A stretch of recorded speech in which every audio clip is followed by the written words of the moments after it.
Good day, I am Daniel Eunice A. Fernandez, and today I am going to perform a bed bath return demonstration. A bed bath return demonstration means wash someone in bed, and it's important because it cleans the skin and it helps to prevent infections and it helps the patient to feel better. Good morning, Mom. I am Daniel Eunice A. Fernandez, your student nurse for today. So today, I will assist you with your bed bath to help you feel fresh and improve your circulation and also to ensure your comfort. So, may I see your wristband? Please tell me your name and your birthday. I am Princess Izzy Abansilio, May 27, 2005. Thank you. So, first, I'm gonna perform a hand hygiene.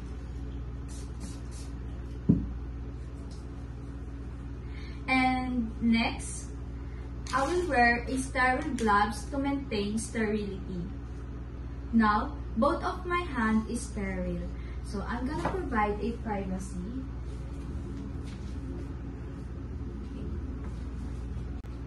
Now, I'm gonna ask the patient if she wants to use a bedpan or urinal. Are you going to pinapprove? Okay. The equipment that I've been needing is basin with warm water, basin with soap, tissue,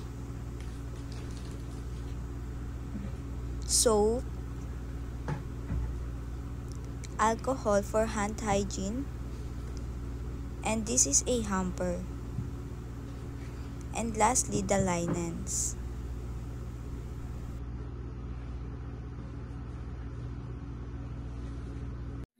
So in clinical setting, I have to raise in comfortable working height and lower down the side rails at my side to promote good body mechanics and ensure the safety of our patient. After doing that, I'm going to assess my patient to move closer at my side. So ma'am, I need you to move a little bit.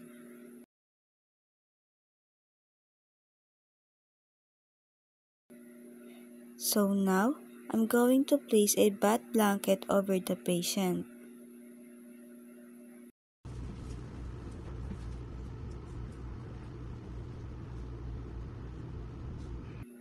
So ma'am, can you hold me for this please?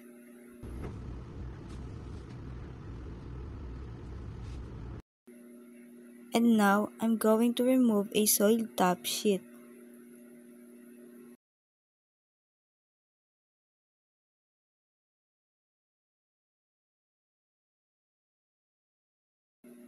So this is to ensure warmth, privacy, and comfort to the patient. And I'm going to place this on the hamper. So now, I'm going to remove the patient's gown. Ma'am, now, I am going to remove your gown. Is that okay?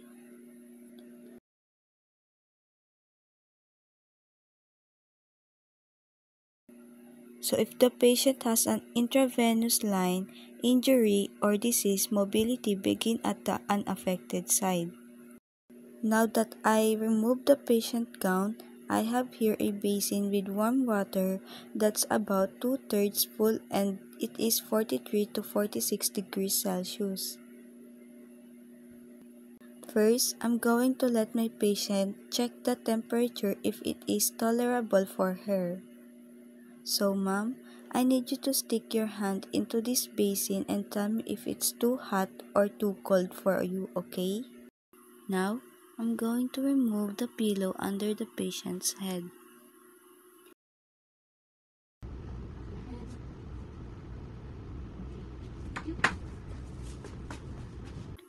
Now, for washing of the face, the first thing that I'm going to do is to place the bath towels appropriately. So the first bath towel should be placed under the patient's head.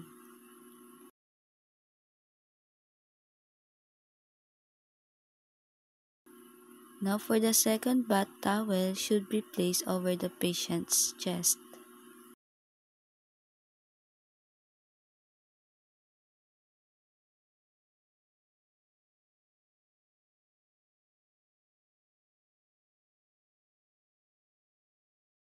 So, ma'am, may I know if you are wearing contact lenses?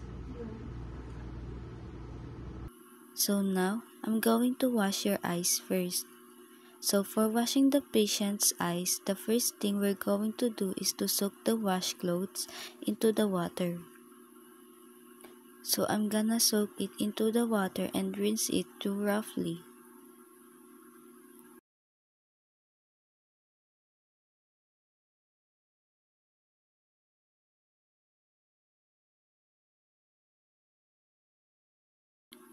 And then we're going to fold it to create a bath knit. So this is to retain the heat and water and prevent dragging the washcloth into the skin. So now I'm going to start from inner canthus toward the outer canthus using the separate section of the washcloth for each eye. So this is to prevent the transmission of microorganisms from one eye to another. So now we're going to proceed in washing her forehead, cheeks, ears, nose, and neck. So now I'm going to start in her forehead and then cheeks and then nose, ears, and then neck.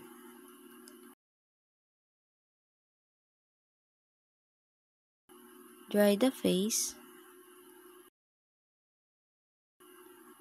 Now for washing the patient's arm and hands, the first thing we're going to do is to expose the forearm of the patient and place the bath towel lengthwise underneath the patient's arm. Expose the patient's arm.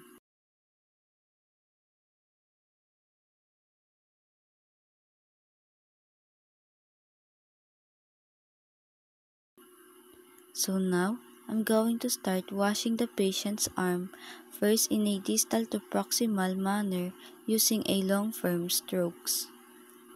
And then dry the arm. So now I'm going to proceed with her hands and fingernails.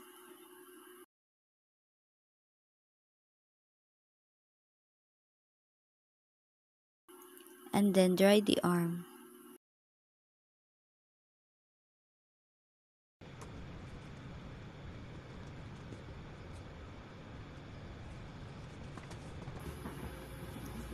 I'm going to let my patient to raise her arm over her head and lightly support it. So I'm going to start washing her axillary and then I'm going to put some on the other one. After that, I'm going to proceed on the other side.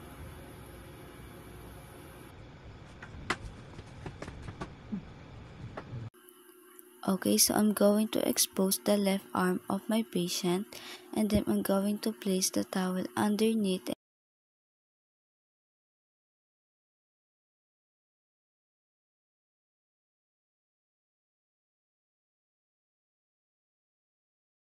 And now I'm going to wash her arm.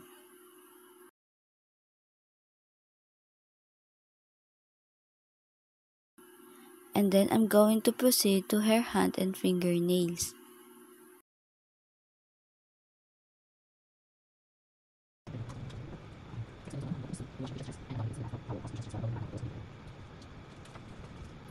And then I'm going to let my patient to place her left arm over her head and slightly support it. I'm going to start washing her axillary. And then I'm going to put some deodorant. It is only optional. So now, I'm going to proceed in washing the patient's chest and abdomen by placing the bath towel across the patient's chest while lowering the bath blanket toward her umbilical area. Okay, and now I'm going to lift the bath towel and I'm going to start washing his chest using a long firm stroke. I'm going to dry her chest. Now, always remember to pay attention to the skin under the breast, especially in females, or any skin folds areas, particularly if the patient is overweight, because as we all know that skin folds area are prone to sweating or perspiration. Therefore, bacteria will drive us into those moist areas. So now I'm going to proceed in washing of the patient of the man by placing another bath towel in her abdomen. And then I'm going to lower down the bath blanket toward her pubic area, that I'm going to start washing this abdomen using a long firm stroke.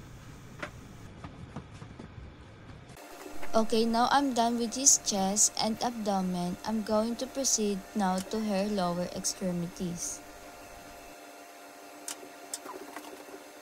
Now, for the patient's leg, I'm going to do is to expose the patient leg by folding blanket towards the midline, keeping the perineum covered.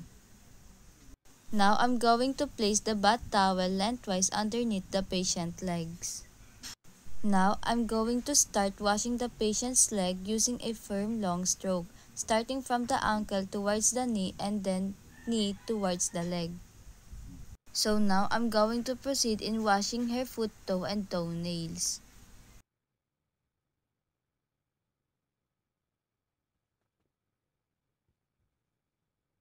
Now, I'm going to put some moisturizing lotion to moisturize the foot at my patient.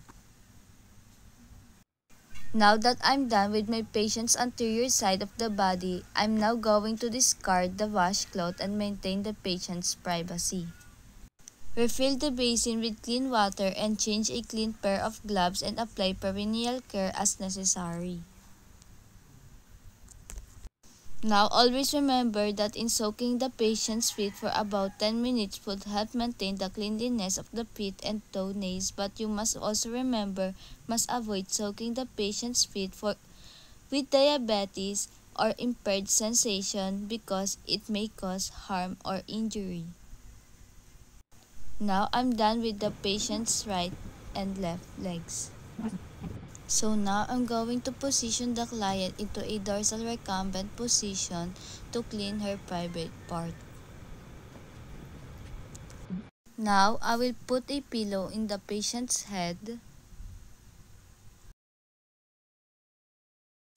Okay, now I am going to place the bath towel alongside at the back of my basin and her buttocks, while keeping the basin covered with bath blanket as much as possible. Now I am going to start washing the back of my patient, starting from her shoulder towards her buttocks and upper thighs, while keeping special attention at the global force. Okay, now I'm done bathing the patients. Now, ma'am, can you roll back, okay?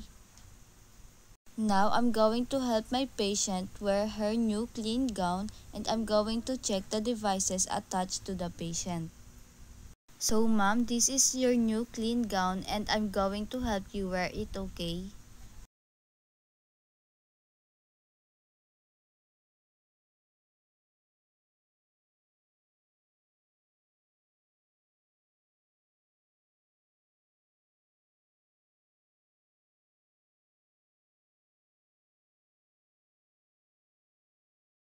Now, I'm going to put on your blanket.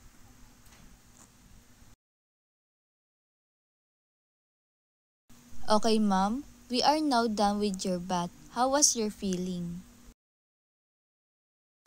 So now, after the procedure, I am going to perform the aftercare of the equipment that I have used to maintain sterility and cleanliness of those equipment. Now that I'm done, I'm now willing to perform hand hygiene to deter the spread of microorganisms. After that, I'm going to document the procedure that I have done. So that's it for my return demonstration. Thank you.